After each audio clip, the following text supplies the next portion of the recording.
आकाशवाणी पुणे. माधुरी कुलकर्णी प्रादेशिक बातम्या देत आहे. ठळक बातम्या. निसर्गग्रस्त रायगडला 100 कोटींची तातडीची मदत जाहीर. 200 शहरात नगरवन प्रकल्पांची पर्यावरण मंत्र्यांची घोषणा. वैद्यकीय विद्यार्थ्यांसाठी त्यांच्याच गावात परीक्षेची सोय. कोविड-19 रुग्णांच्या संख्येतील वाढीचा दररोज नवा उच्चांक आणि मान्सून येत्या आठवड्यात जोर धरेल, हवामान खात्याचा अंदाज. आता सविस्तर बातम्या.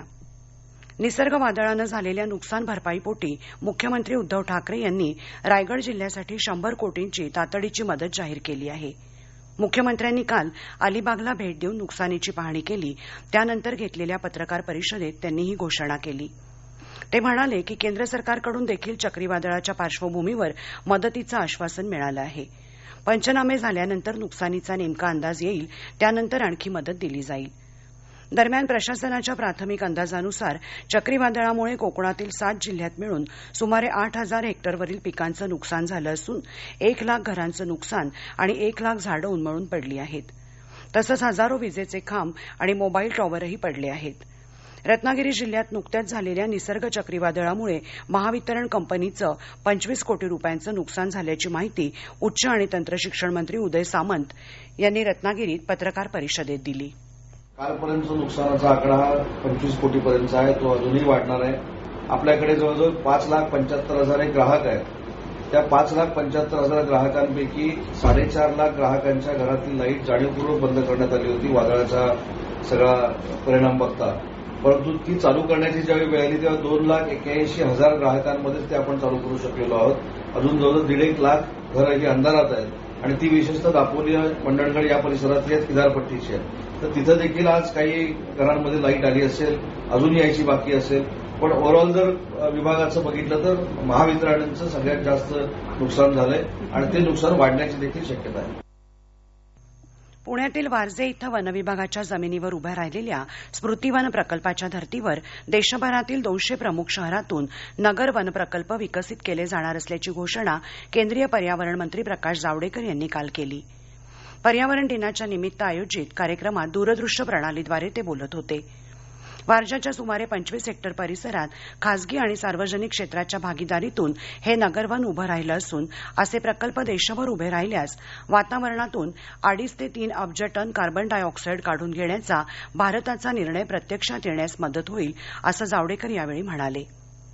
मोठ्या आणि गजबजलेल्या शहरांच्या मध्यवर्ती भागात अशी वनं उभी राहिल्यास शहराची फुफ्फुसं म्हणूनही ती काम करतील, असं त्यांनी स्पष्ट केलं.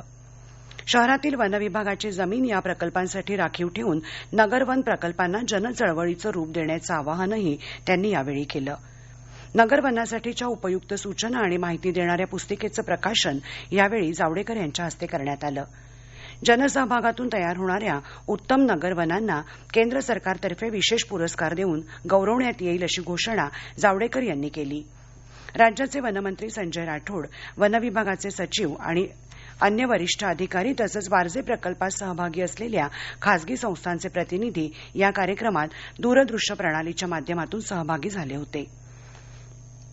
जैवविविधता जपण्याचं आवाहन करणाऱ्या कालच्या पर्यावरण दिनी औरंगाबादकर नागरिक शहरातल्या 17व्या शतकापासून अस्तित्वात असलेल्या ऐतिहासिक उद्यानाला जैवविविधता क्षेत्राचा दर्जा मिळावा यासाठी प्रयत्नशील आहेत. हिमायत बाग हा औरंगाबादचा श्वास आहे. 10,000 वृक्ष, 82 विविध जातींचे पक्षी, 45 जातींची फुलपाखरं, 80 प्रकारच्या माशा आणि 8 प्रकारचे साप इथं राहतात. इथले अनेक वृक्ष 200 वर्षांचे आहेत. आता मात्र या मंडळींच्या घरात माणसं घुसतायत. त्यांच्या या घुसखोरीला आळा घालण्यासाठी आपणच आपल्या मुळावर घाव घालू नये हे कळणारी माणसंच पुढे सरसावली आहेत. 6 वर्षांपूर्वी इथं 350 मोर होते, आता फक्त 20 उरलेत, अशी खंत महापालिकेच्याच वृक्ष समितीचे सदस्य किशोर पाठक यांनी पीटीआयशी बोलताना व्यक्त केली. झाडं तर रोज तोडली जात आहेत. हिमायत बाग हे जैवविविधता क्षेत्र म्हणून जाहीर करा अशी मागणी 4 वर्षांपूर्वीच सरकारकडे करण्यात आली आहे. शक्करबावडी, बारादरी, तटबंदी अशा ऐतिहासिक खुणा मिरवणारी ही बाग जपायला हवी अशी आठवण काल औरंगाबादकरांनी पुन्हा एकदा सरकारला करून दिली. आकाशवाणी बातम्यांसाठी पुण्याहून प्राची गावस्कर. या प्रादेशिक बातम्या आपण आकाशवाणीच्या पुणे केंद्रावरून ऐकत आहात. या बातम्या आपण न्यूज ऑन AIR ऍपवर सुद्धा ऐकू शकता. ताज्या अपडेट्ससाठी आपण आम्हाला फॉलो करू शकता.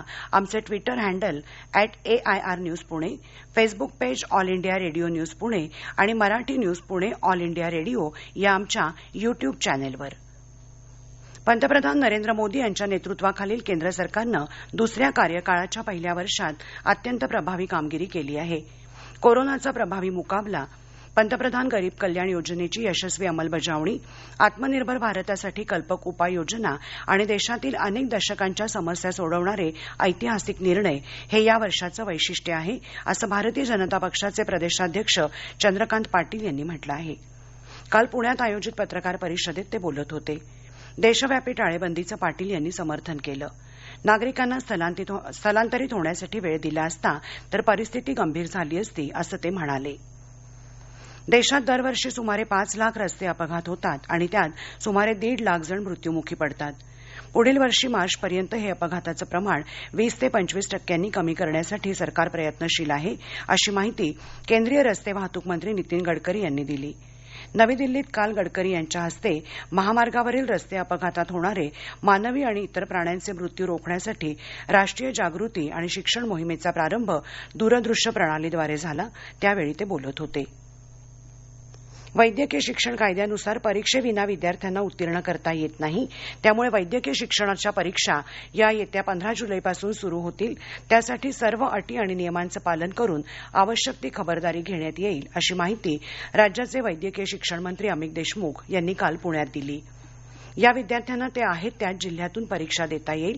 त्यासाठी त्यांना कुठेही इतरत्र प्रवास करण्याची गरज पडणार नाही, असंही देशमुख यांनी यावेळी स्पष्ट केलं. देशातील कोरोनाबाधितांच्या संख्येत दररोज होणारी वाढ लवकरच 10,000चा आकडा ओलांडेल अशी लक्षणं आहेत. गुरुवारी झालेली वाढ 9,304 होती. कालची रुग्णसंख्येतली वाढ 9,851 आहे. यामुळे देशभरातल्या कोरोनाबाधितांची संख्या आता 2,26,770 झाली आहे. काल 5,355 रुग्ण बरे झाले. त्यामुळे आतापर्यंत बरे झालेल्यांची संख्या 1,09,462 झाली. रुग्ण बरे होण्याचं प्रमाण 48.27% आहे. काल देशभरात 273 रुग्णांचा मृत्यू झाल्यानं आतापर्यंत कोविड-19नं दगावलेल्यांची संख्या 6,348 झाली. राज्यात काल 2,436 नवीन रुग्णांची नोंद झाली तर 1,475 रुग्ण बरे होऊन घरी गेले.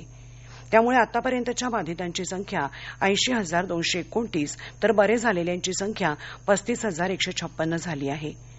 काल राज्यात कोविड-19 रुग्णाच्या 141 मृत्यूंची नोंद झाली. या रोगानं दगावलेल्यांची संख्या आता 2,849 झाली आहे.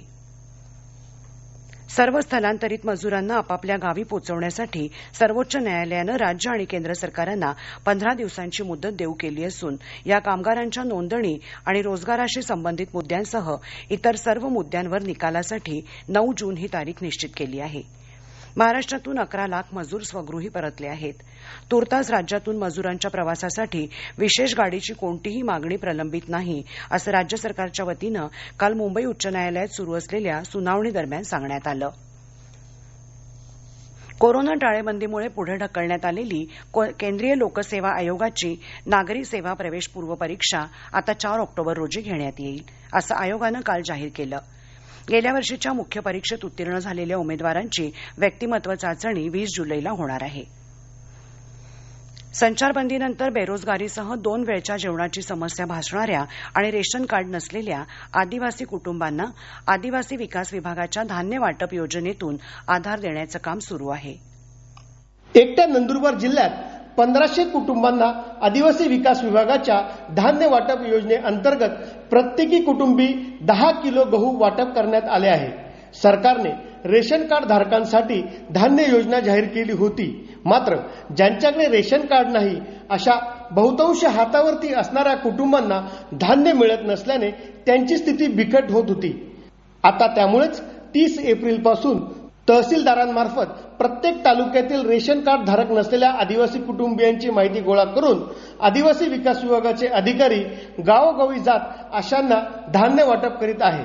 आकाशवाणी बातम्यांसाठी नंदुरबारहून निलेश पवार. भारतीय सणांमध्ये मूर्तीपूजापासून पूजा साहित्यापर्यंत चिनी वस्तूंचा शिरकाव झाल्याचं चित्र आपल्याला नेहमीच पाहायला मिळतं. कोरोना प्रादुर्भावाच्या पार्श्वभूमीवर यंदा मात्र हे चित्र बदलणार असल्याचं स्पष्ट होत आहे. पूजेसाठी लागणाऱ्या श्री गणेश आणि लक्ष्मीच्या मूर्ती मेड इन इंडिया असाव्यात यासाठी खास ऑनलाईन कार्यशाळा सुरू होत आहेत. मूर्तींबरोबरच दिवाळीसाठी लागणाऱ्या अन्य सर्व सजावटीच्या वस्तूंचा देखील त्यात समावेश केला जाणार आहे. राज्यातील काही प्रमुख मूर्तिकार कलावंतांनी त्यासाठी पुढाकार घेतला आहे. जयपूरची Indian institute of craft and design, वर्ध्याची महात्मा गांधी ग्रामीण औद्योगिकरण संस्था तसंच रायबरेलीची राष्ट्रीय फॅशन तंत्रज्ञान संस्था यांच्याशी त्या दृष्टीनं चर्चा सुरू आहे असं या कलावंतांनी आकाशवाणीशी बोलताना सांगितलं. या मूर्ती बनवण्यासाठीच्या विशेष कार्यशाळांचं आयोजन या संस्थांच्या मार्फतच केलं जाणार आहे. यंदाची दिवाळी मेड इन चायना नव्हे तर मेड इन इंडिया करण्याचा या मंडळींचा हा संकल्प आहे. आकाशवाणी बातम्यांसाठी पुण्याहून विनायक सोमणी. कोरोना संसर्गामुळे यंदा पारंपरिकरित्या संत श्री तुकाराम महाराजांची पालखी पायी वारी होणार नसली तरीही देहूत उद्यापासून पालखी प्रस्थान सोहळा होणार आहे. ऐकूया याविषयी अधिक वृत्तांत आमच्या प्रतिनिधीकडून. यंदा देहूतून पंढरपूरकडे तुकोबांच्या पालखीचं प्रस्थान होणार नाही. तरीही आजपासून पारायणानं देहूत मोजक्या लोकांसह सर्व नियम पाळून पारंपरिक प्रस्थान सोहळा सुरू होणार आहे. आजपासून धार्मिक भजन कीर्तनानं सुरू होणारा प्रस्थान सोहळा 12 जून पर्यंत चालणार आहे. 12 जूनला मोजक्या लोकांसह देहूत पालखीचं प्रस्थान होणार असून पालखीचा त्यानंतर दशमीपर्यंत मंदिरातच मुक्काम असणार आहे. या दरम्यान मंदिरात धार्मिक आणि पारंपरिक कार्यक्रम होणार आहेत. यानंतर शासनाच्या सूचनांनुसार दशमीला निवडक वारकऱ्यांच्या सोबत वाहनानं पालखी पंढरपूरला जाईल अशी माहिती देहूच्या पालखी सोहळ्याचे प्रमुख संतोष महाराज मोरे यांनी दिली. आकाशवाणी बातम्यांसाठी संतोष गोगले, पुणे. जीवनावश्यक वस्तू कायद्याअंतर्गत असलेल्या यादीतून डाळी, तेलबिया, बटाटा, खाद्यतेल, अन्नधान्य आणि कांदा हटवण्याच्या केंद्र सरकारनं घेतलेल्या निर्णयाचं स्वाभिमानी शेतकरी संघटनेचे अध्यक्ष राजू शेट्टी यांनी स्वागत केलं आहे. या निर्णयामुळे शेतकऱ्यांना दिलासा मिळणार असल्याचं मत त्यांनी समाज माध्यमांद्वारे व्यक्त केलं. कृषीमाल जीवनावश्यक यादीतून वगळून पंतप्रधान नरेंद्र मोदी यांनी शेतकऱ्यांना दिलासा दिला आहे असं ते म्हणाले. हिंगोली जिल्ह्यात खरीप हंगामाच्या पार्श्वभूमीवर पेरणीच्या तोंडावर बँकेतून कर्ज मिळावं यासाठी शेतकरी अर्ज भरत आहेत. परंतु पीक कर्जासाठीच्या अर्ज नमुन्यात शेतकऱ्यांना त्यांची जात विचारली जात आहे. या मुद्द्यावर शेतकरी संघटना चांगलीच आक्रमक झाली आहे. सर्वांची भूक भागवणाऱ्या शेतकऱ्याला त्याची जात विचारणं थांबवा, अन्यथा तीव्र आंदोलन करू असा इशारा शेतकरी संघटनेचे जिल्हाध्यक्ष नामदेव पतंगे यांनी जिल्हाधिकाऱ्यांकडे तक्रार अर्ज करून दिला आहे. अमरावती जिल्ह्यात आतापर्यंत 31,388 शेतकऱ्यांच्या 8,39,000 क्विंटल कापसाची खरेदी करण्यात आली. अद्यापही नोंदणी सुरू असून 18,865 शेतकऱ्यांची खरेदी बाकी आहे. यावेळी कापसाला मिळालेल्या अधिक भावामुळे शेतकऱ्यांनी सरकारी खरेदीला प्रथम स्थान दिलं आणि खासगी खरेदीकडे पाठ फिरवली आहे. महाराष्ट्र बँकेने आपले कर्जावरील व्याजाचे दर 4.0% कमी करून 7.5% आणल्याचं काल जाहीर केलं. व्याजदरातला हा बदल 8 जूनपासून लागू होईल. रिझर्व्ह बँकेनं प्रमुख व्याजदर कमी केल्यावर आतापर्यंत बहुतांश बँकांनी आपले व्याजदर असेच कमी केले आहेत. हवामान. गुरुवारी कारवारपर्यंत पोचलेला मान्सून काल पुढे सरकलेला नाही. मात्र येत्या आठवड्यात मान्सून जोर धरेल आणि दक्षिण तसंच मध्य भारतात पाऊसमान वाढेल असा हवामान खात्याचा अंदाज आहे. राज्यात आज आणि उद्या कालच्यासारखाच म्हणजेच कोकणात सर्वत्र, पश्चिम महाराष्ट्रात काही ठिकाणी तर विदर्भात तुरळक ठिकाणी पाऊस अपेक्षित आहे. शेवटी पुन्हा ठळक बातम्या. निसर्गग्रस्त रायगडला 100 कोटींची तातडीची मदत जाहीर. 200 शहरात नगरवन प्रकल्पांची पर्यावरण मंत्र्यांची घोषणा. वैद्यकीय विद्यार्थ्यांसाठी त्यांच्याच गावात परीक्षेची सोय. कोविड-19 रुग्णांच्या संख्येतील वाढीचा दररोज नवा उच्चांक आणि मान्सून येत्या आठवड्यात जोर धरेल हवामान खात्याचा अंदाज. आकाशवाणी पुणे केंद्रावरचं प्रादेशिक बातमीपत्र संपलं. पण यानंतर सकाळी 10:10 ऐका कोरोना संकटाशी सुरू असलेल्या युद्धाच्या राज्यभरातल्या बातम्या कोरोना महाराष्ट्र या विशेष बातमीपत्रात. तुम्ही मात्र शक्यतो घरीच राहा, निरोगी राहा आणि विश्वासार्ह बातम्यांसाठी ऐकत राहा आकाशवाणी. नमस्कार.